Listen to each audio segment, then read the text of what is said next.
Hi friends, இது பங்கஜ் நலபாகம். இன்றைக்கி recipe என்னன்னு பார்க்குறதுக்கு முன்னாடி சேனலை மறக்காமல் சப்ஸ்கிரைப் பண்ணிக்கோங்க. இப்போது ஒரு ரெசிபியாக பார்க்கலாம் வாங்க.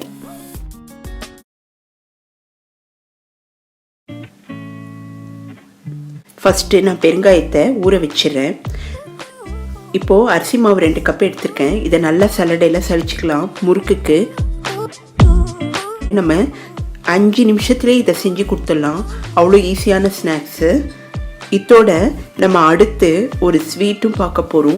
இந்த வீடியோவை கடைசி வரைக்கும் மிஸ் பண்ணாமல் பாருங்கள். இப்போ நல்லா அரிசி மாவை நான் சலிச்சிட்டேன். பொட்டுக்கடலையை பொடி பண்ணி மிக்சியில் எடுத்து வச்சுருந்தேன். அதையும் நல்லா சலிச்சிடுறேன். இந்த பொட்டுக்கடலை முறுக்கு வாயில் போட்ட உடனே கரைஞ்சிடும். அந்த அளவுக்கு கிறிஸ்பியாக இருக்கும். இப்போ நம்ம சீரகமும் அப்பப்போ பெருங்காய தண்ணியும் விட்டு மாவை ரெடி பண்ணிடலாம். தேவையான அளவு உப்பு சேர்த்துக்கலாம்.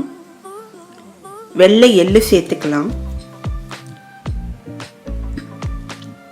சூடான எண்ணெய் விட்டுக்கலாம். இந்த இடத்துல வெண்ணெய் அப்படி இல்லைன்னா நெய் எது வேணாலும் நீங்கள் விட்டுக்குங்க.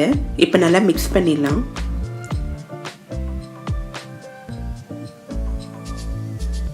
இப்போ நம்ம பெருங்காய தண்ணி விட்டு கொஞ்சம் கொஞ்சமாக நம்ம மாவை ரெடி பண்ணிக்கலாம்.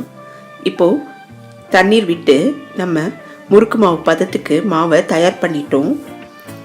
இந்த அச்சு தான் நான் யூஸ் பண்ண போகிறேன். இப்போது நம்ம முறுக்கு பிழியறதுக்கு ரெடி பண்ணிக்கலாம்.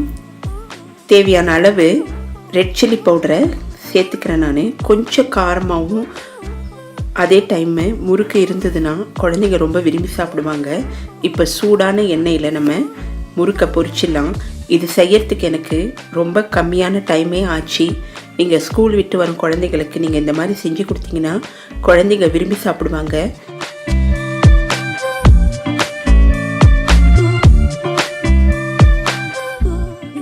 நீங்கள் இதை கண்டிப்பாக ட்ரை பண்ணி பாருங்கள். சுவையான பொட்டுக்கடலை முறுக்கு தயாராகிடுச்சு. பெரியவங்களும் இதை ரொம்ப விரும்பி சாப்பிடுவாங்க. இந்த மோட்டிச்சூர் லட்டை விசேஷ நாள்லாம் தயார் பண்ணிக்கலாம். இது 2லேருந்து 3 நாள் வரைக்கும் நல்லா இருக்கும். மோட்டிச்சூர் லட்டு இதை நான் கோவா வச்சு பண்ணியிருக்கேன். இந்த ரெசிபியை நம்ம ஃபேமிலி ஃபங்க்ஷன் ஃபெஸ்டிவல் டைம்லலாம் பண்ணலாம். ஃப்ரீயாக இருக்கும்போது ஈஸியாகவும் பண்ணலாம். சீக்கிரமாக பண்ணக்கூடிய ஒரு ரெசிபி இது. இப்போது சுகர் சிரப்புக்காக ஒரு பாத்திரம் வச்சுருக்கேன். இதில் நான் 1 கப்பு தண்ணி விட்டுருக்கேன். அதே அளவுக்கு 1 கப்பு சுகர் எடுத்துக்கணும்.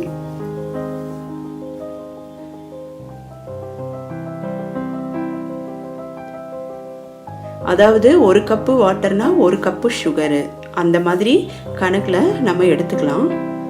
இந்த லட்டுக்கு நமக்கு ஒரு கம்பி பதம் வரணும்.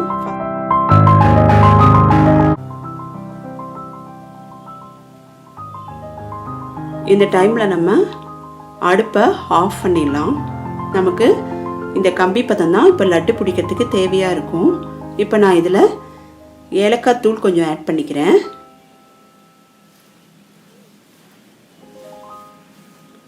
ரோஸ் எசன்ஸ் கொஞ்சம் ஆட் பண்ணிக்கிறேன்.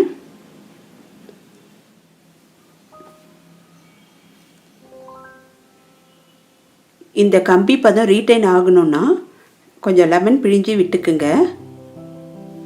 இப்போ நான் கொஞ்சம் உப்பு ஆட் பண்ணிக்கிறேன். 1 கப்பில் கடலை மாவு எடுத்திருக்கேன். இதை நம்ம இப்போ பவுலில் போட்டுக்கலாம். இதை நல்லா சலிச்ச கடலை மாவு.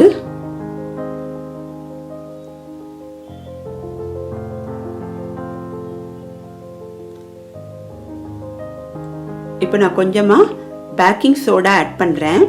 நமக்கு முத்து முத்தாக கிடைக்கும் பூந்தி, அதனால் இப்போ கொஞ்சம் கொஞ்சமாக தண்ணி விட்டு நம்ம கலக்கிக்கலாம். கட்டி இல்லாமல் கலக்கணும். இந்த டைமில் நீங்கள் கலர் ஆட் பண்ணுறதுனா பண்ணிக்கோங்க. நான் எந்த கலரும் ஆட் பண்ணல.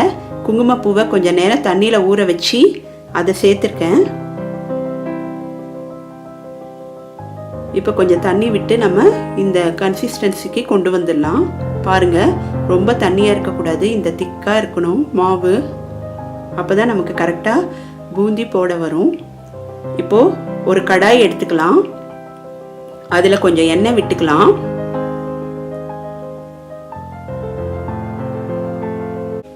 எண்ணெய் தயாராகிடுச்சான்னு பார்க்கறதுக்காக கொஞ்சம் மாவை இப்படி நம்ம போட்டு பார்க்கலாம்.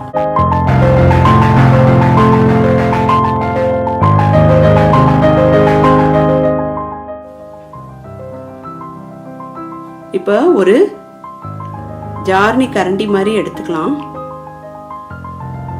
ஒரு ஸ்பூன்ல மாவை எடுத்து இப்படி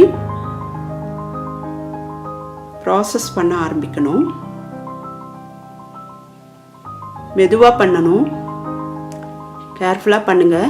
இப்போ போட்ட மாவு கொஞ்ச நேரத்தில் பொரிஞ்சிடும். ரொம்ப நேரம் கிறிஸ்பியாக பண்ண வேண்டாம். 1 இல்லைன்னா 2 நிமிஷத்துக்குள்ளே நம்ம வெந்ததும் இப்படி எடுத்துடலாம். அப்போ தான் நமக்கு அந்த லட்டு பதத்துக்கு கரெக்டாக இருக்கும்.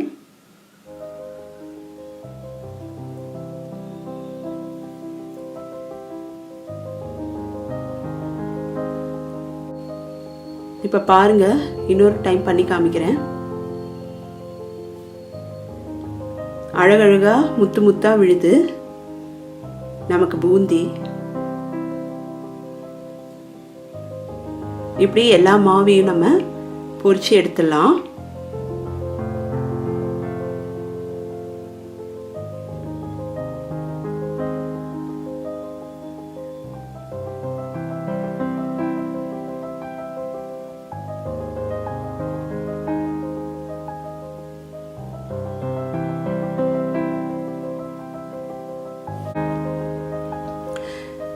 இப்போ நம்ம அதை ஒரு டிஷ்யூ பேப்பரில் வச்சிட்டோன்னா எக்ஸஸ் ஆயிலை உறிஞ்சி எடுத்துரும்.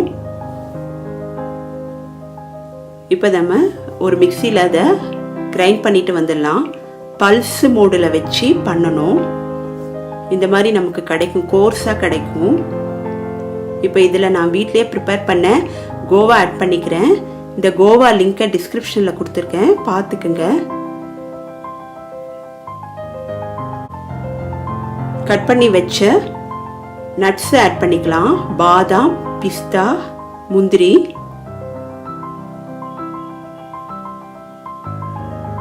நம்ம ஏற்கனவே தயார் பண்ணி வச்சிருந்த சுகர் சிரப்பை இப்படி எடுத்து கொஞ்சம் கொஞ்சமாக விடலாம்.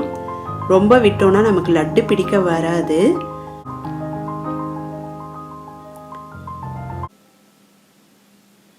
இப்போ எனக்கு வேணும்னா கொஞ்சம் கூட ஆட் பண்ணிக்கிறேன்.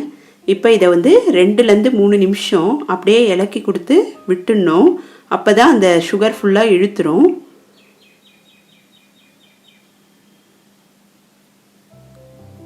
இப்போ எனக்கு 2-3 நிமிஷம் ஆயிடுச்சு. இப்போ நான் ஒரு கப்பில் நெய் எடுத்திருக்கேன். அதை தொட்டு தொட்டு இப்போ நான் லட்டு பிடிக்க போகிறேன். சுகர் சிரப்பை பார்த்து ஊற்றுனா தான் நம்மளால் இப்படி லட்டு பிடிக்க வரும். அதனால் அது மட்டும் கொஞ்சம் கவனமாக விட்டுக்குங்க. பாருங்க, இந்த மாதிரி நம்ம பிடிச்சி வச்சிடலாம். நல்லா மாய்ஸ்டாக இருக்குது.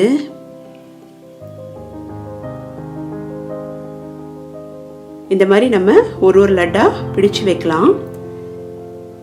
இந்த மோட்டிச்சூர் லட்டை விசேஷ நாள்லலாம் தயார் பண்ணிக்கலாம். இது 2லேருந்து 3 நாள் வரைக்கும் நல்லா இருக்கும். ஃப்ரிட்ஜில் வச்சும் சாப்பிட்லாம், வெளியே வச்சாலுமே இது நல்லா தான் இருக்கும். இந்த மாதிரி எல்லா லட்டையும் நம்ம தயார் பண்ணிடலாம். இப்போ நமக்கு லட்டு தயாராகிடுச்சு. இந்த ரெசிபியை லைக் பண்ணுங்கள், ஷேர் பண்ணுங்கள், மறக்காமல் சேனலை சப்ஸ்கிரைப் பண்ணுங்கள். அப்போ தான் நான் போடுற வீடியோ உங்களுக்கு வரும்.